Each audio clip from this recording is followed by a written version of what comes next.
Steven Copland 8 says, what's the GM do during the game?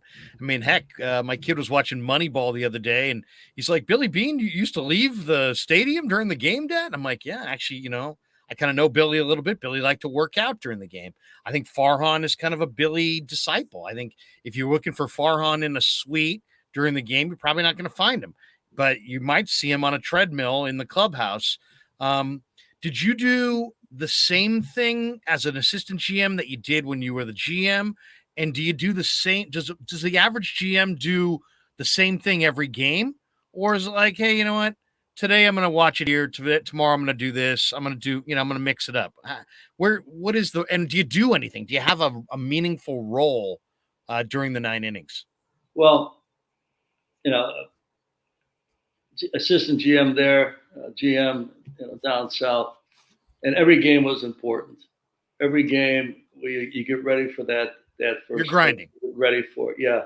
And I would, in tough situations, I would get up. I would pace a little bit in the booth. I never worked out. I mean, if you saw me, I haven't worked out before or since. But it's you were in a suit.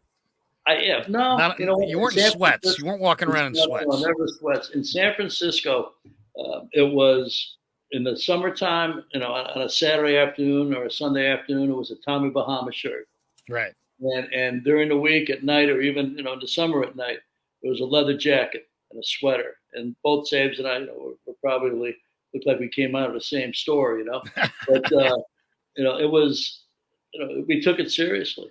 And we'd have some conversation during the games. And I did the same thing in LA, where I would have some conversation with my inner circle if I was sitting next to him and talk about a little situation here or there. There's not a whole lot of chatter that goes on. It's a quiet booth for the most part. And when I would get into a tough situation in LA, I would get to the back of the booth and I'd pace a little bit. I've left the ballpark maybe 2 times. In Colorado, both times. Coors Field, tough place to play, almost like arena football. Sabian hated going to Denver, man. Oh yeah, I used to have to always go. And so sometimes I would get out and I would walk around the perimeter of the ballpark on the outside, and I could tell by the crowd noise how we were doing. If there was a lot of cheering going on, I thought we've just blown the lead. If it was quiet, I'd say, hey, you know what? We got a shot. And I would keep doing it. And in Arizona is also a place that's good hitter's ballpark, great batter's eye. In Arizona, you had the booths and the GM booth, visiting GM booth, and you'd walk down the hall and into their offices. The office doors were locked, but you had like 3 steps that you could go, and it was a little bit of a place of hiding where nobody knew you were there. You could just sit there and again listen to the crowd noise and hope that your pitcher could make a pitch and get out of a certain spot. But that was it. I watched every game and every pitch. You ever sit with the opposing GM, Ned? You ever sit with an opposing GM in like maybe late June or July when you guys are we maybe cooking trades? No, we stop by. If we had a question or something like that, we try and do it ahead of a game. Nobody really wants to get into those types of conversations inside a game. I can remember though back in '97, we're talking about JT Snow a little bit. And Billy Bavasi, who is a great friend to Angels GM, former Angels GM.